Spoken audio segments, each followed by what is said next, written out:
नमस्कार दोस्तों, मेरा नाम है रवीना वासने और मैं अपने चैनल रवीना स्मार्ट स्टडी में आप सभी का स्वागत करती हूँ। और आज आपने हमारे थंबनेल में देख लिया था कि आज हमारा जो टॉपिक होने वाला है वो है हमारा टीचिंग करियर।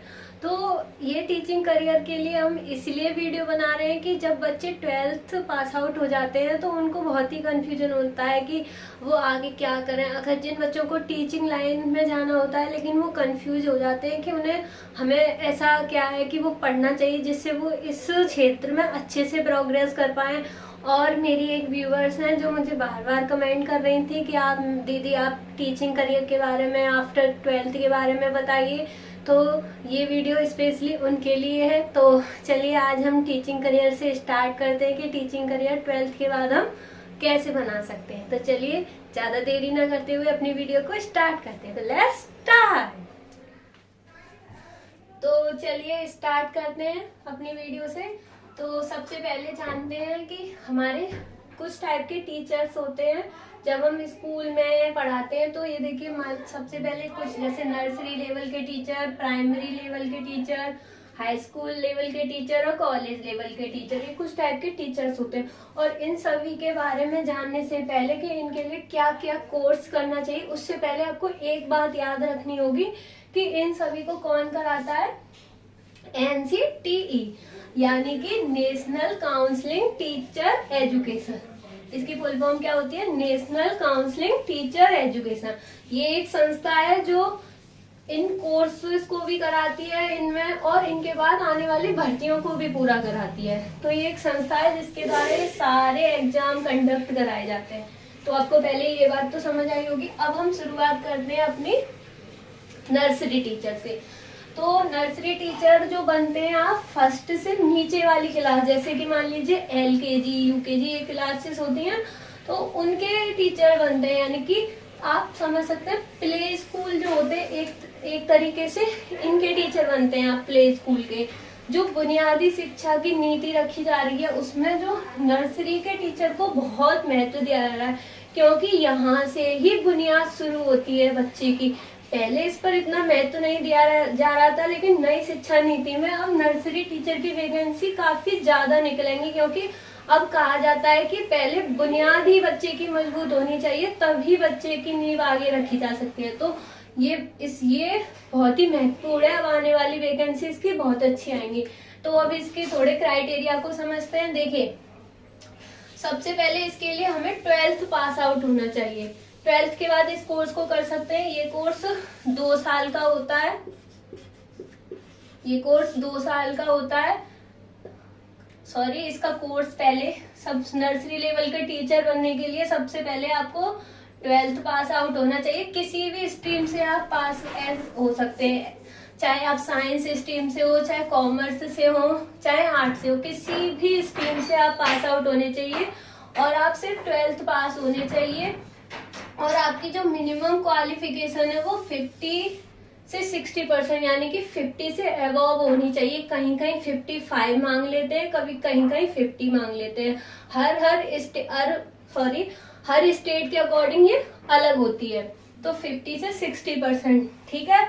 और इसके लिए जो कोर्स है उस कोर्स का नाम है NTT यानी कि नर्सरी टीचर ट्रेनिंग। लेकिन ये NTT 2014 से पहले नाम था इसका। 2014 के बाद इसका नाम हो गया है ECCE यानी कि अर्ली चाइल्डहुड केयर एजुकेशन।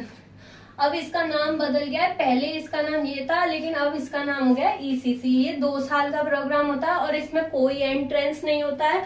ये मेरिट बेस्ड पर होता है।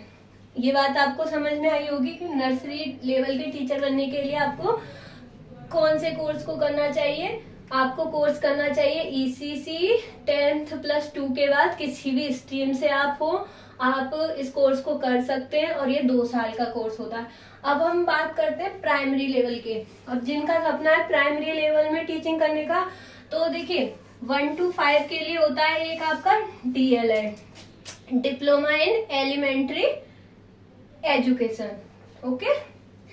तो या फिर JBT ET, ये अलग अलग क्षेत्र में अलग अलग किए जाते हैं। यूपी में मोस्ट ऑफ ऑल DLED किया जाता है, जिसको पहले नाम से जानते थे BTC और BSTC के नाम से भी जाना जाता था इसे।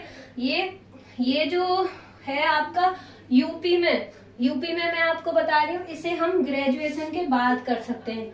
सिर्फ यूपी के लिए बता रही हूँ मैं। यूपी में DLED होता है ग्रेजुएशन के बाद, और जिसमें आप 1 to 5 के टीचर बनते हैं और 6 to 8 के भी। लेकिन कहीं कहीं पोस्ट में वैकेंसी में सिर्फ 1 to 5 के ही वैलिड किए जाते हैं इसमें। तो आप 1 to 5 के टीचर तो डेफिनेटली ही इससे बनेंगे। लेकिन अगर आप दिल्ली में करेंगे तो दिल्ली में आप इस कोर्स को 12th के बाद ही कर सकते हैं। DLED वहां पर 12th के बाद होता है और ये 2 साल का कोर्स होता है। और यूपी में भी 2 साल का ही कोर्स होता है, लेकिन इसे ग्रेजुएशन के बाद करते हैं। यूपी में और दिल्ली में दोनों में अलग है, ठीक है ना। वहां पर इसे आप कर सकते हैं 12th के बाद, और यहाँ पर करते हैं ग्रेजुएशन के बाद, और जिससे आप प्राइमरी के टीचर या अपर प्राइमरी के टीचर बनते हैं। अपर प्राइमरी मतलब 6 to 8। इसके बाद और देखिए इसमें जो क्वालिफिकेशन है वो मैंने आपको बता दी। और अगर आप यूपी में ट्राई करना चाहते हैं तो आपकी जो है ग्रेजुएशन में एटलीस्ट 50% मार्क्स होने चाहिए, ठीक है। और इसमें इसी प्रकार से दिल्ली में भी आपको 50% मार्क्स इसके लिए चाहिए। और इसमें कोई एंट्रेंस नहीं होता है। इसमें जो आपको प्रवेश मेरिट बेस्ड के अकॉर्डिंग मिलता है। तो आप इसके बारे में समझ गए। अब आपको अपर प्राइमरी, इसके बाद एक और कोर्स आता है इंटीग्रेटेड कोर्स होते हैं, जिनके बारे में कोई नहीं जानता मोस्टली। देखिए इंटीग्रेटेड कोर्स होता है BA plus B.Ed, BSc plus B.Ed। आपने B.Ed तो सुना है, लेकिन इंटीग्रेटेड B.Ed किस प्रकार से, यानी कि ये कोर्स होता है आपका 4 साल का। 4 साल का कोर्स होता है ये। इसमें आपको ग्रेजुएशन भी कराई जाती है उसके साथ B.Ed। तो अगर आपका सपना शुरू से ही आपको क्लियर है कि हमें टीचिंग लाइन में ही जाना है, तो आपको इंटीग्रेटेड कोर्स करना ज्यादा फायदेमंद हो सकता है। क्योंकि अगर आप ग्रेजुएशन के बाद B.Ed करेंगे तो आपके लिए वो 5 साल का हो जाएगा, और ये भी उतना ही वैलिड होता है जितना कि B.Ed। यानी कि B.Ed के बाद आप 1 to 5 के लिए भी एलिजिबल होते हैं, और 6 to 8 के लिए भी एलिजिबल होते हैं। प्राइमरी और अपर प्राइमरी दोनों के लिए एलिजिबल होते हैं इसी प्रकार से। और B.Ed के बाद आप हाई स्कूल लेवल यानी TGT के लिए भी एप्लीकेबल होते हैं, जो कि आप यहाँ भी एलिजिबल होते हैं।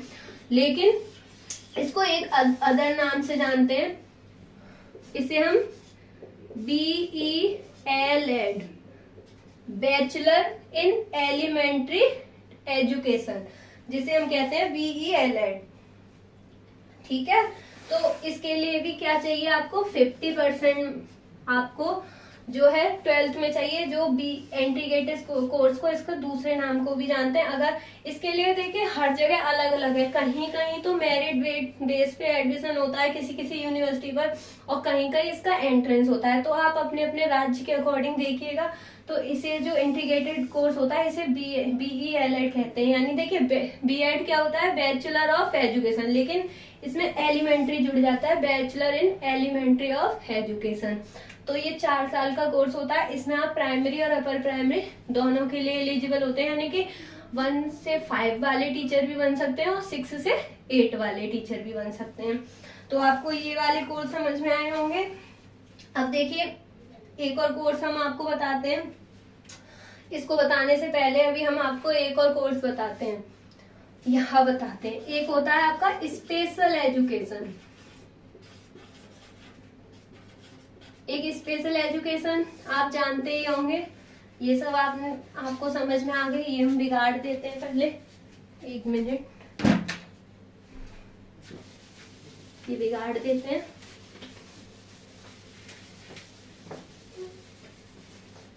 यही बता देते हैं। देखिए स्पेशल एजुकेशन,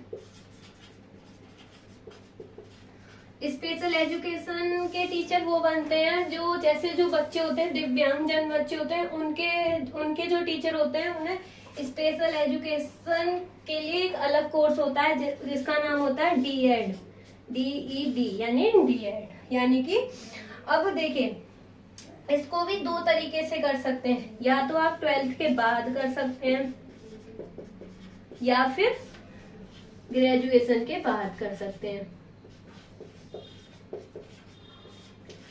लेकिन दोनों के लिए सबसे पहले आपकी जो, अगर 12th की बात करेंगे तो 12th में 50% होनी चाहिए, और ग्रेजुएशन की बात करेंगे तो ग्रेजुएशन में आपकी 50% होनी चाहिए।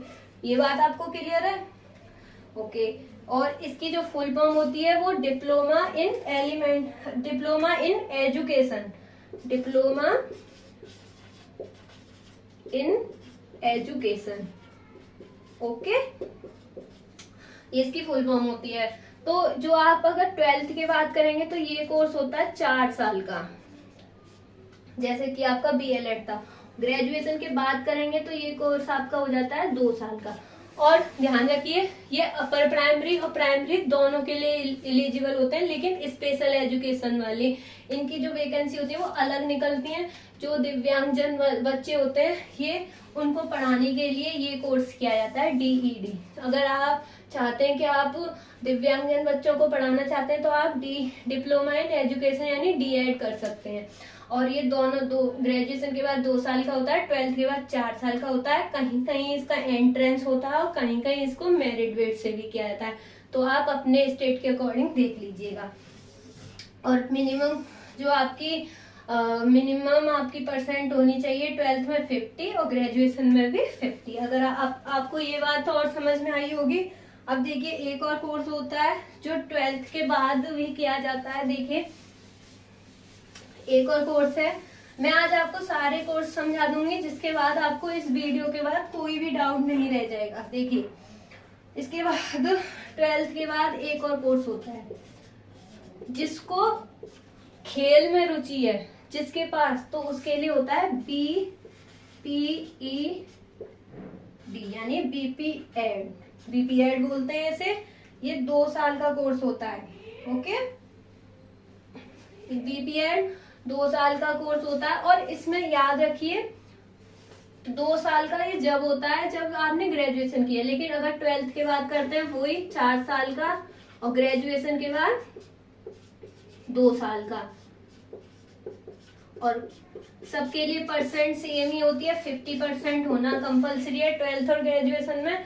लेकिन इसमें एक टर्म और आती है, अगर आप 12th के बाद करते हैं तो आप में 12th में एक सब्जेक्ट होनी चाहिए फिजिकल एजुकेशन,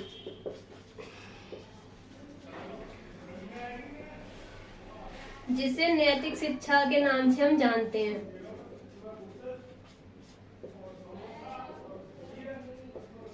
फिजिकल एजुकेशन आपकी इसमें मस्ट होनी चाहिए, एक सब्जेक्ट आपकी 12th में। अगर आप ग्रेजुएशन की बात करते हैं तो आपकी ग्रेजुएशन में ये सब्जेक्ट होनी चाहिए। या फिर अगर आपके पास ये सब्जेक्ट नहीं थी तो आपका किसी भी फिजिकल एक्टिविटी में, किसी भी खेल में आपके पास कोई सर्टिफिकेट हो तो भी आप इस कोर्स को कर सकते हैं। या आप नेशनल के लिए कभी खेले हो तो आपको इसमें तब भी इस कोर्स को कर सकते हैं। तो आपके पास एक सब्जेक्ट ये होनी ही चाहिए। तो आपको ये भी समझ में आया होगा कि BPED क्या होता है। और इसमें भी कहीं कहीं जगह इसका जो होता है मेरिट बेस से सिलेक्शन होता है, मतलब आपको जो है इस कोर्स में एडमिशन मेरिट बेस से मिलता है, और कहीं कहीं एंट्रेंस होता है। तो ये अपने अपने राज्य पर निर्भर करता है। तो आपको ये सारे समझ में आए होंगे। कुछ कोर्सेज जो मैंने आपको बताए हैं ये आपको समझ में आए होंगे।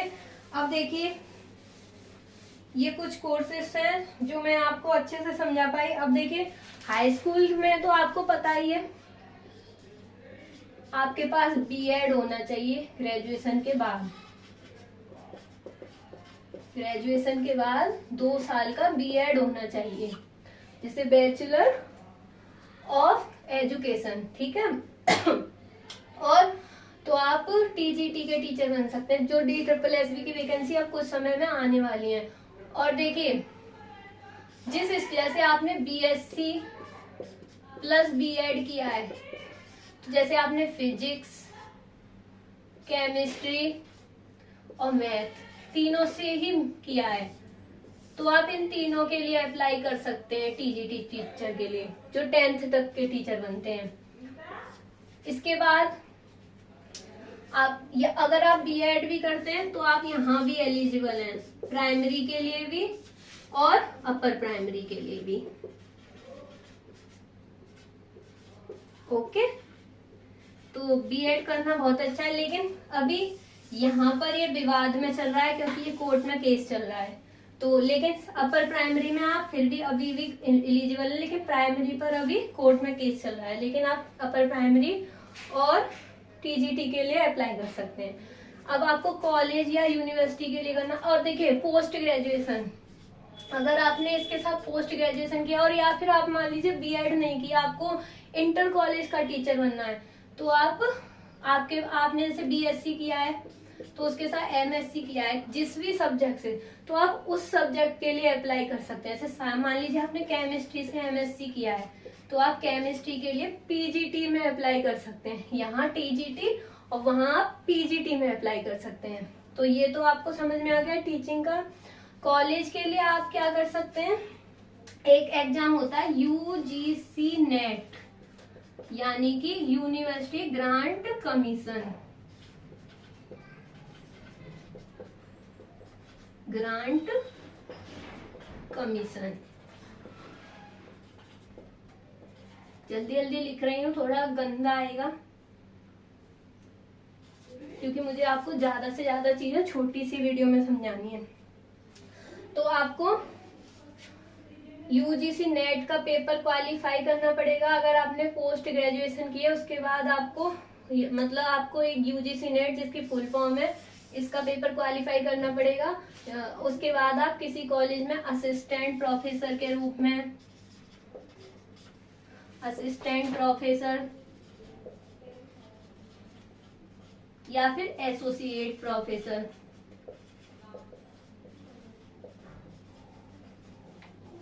के रूप में आप काम कर सकते हैं। इसके बाद आप पीएचडी भी कर सकते हैं और पीएचडी में आपको स्कॉलरशिप भी मिलती है, आप स्कॉलरशिप के साथ पढ़ाई कर सकते हैं। पर लेकिन यहाँ तक आपको समझ में आई होंगी ये बात। और एक और बात मैं आपको बता देती हूँ कि जो एक होता है सीयूईटी एक एग्जाम कराती है, उसमें बीएड जो होता है, सॉरी बीएड हमारा 2 टाइप से होता है जो आज तक आपको किसी ने नहीं बताया होगा।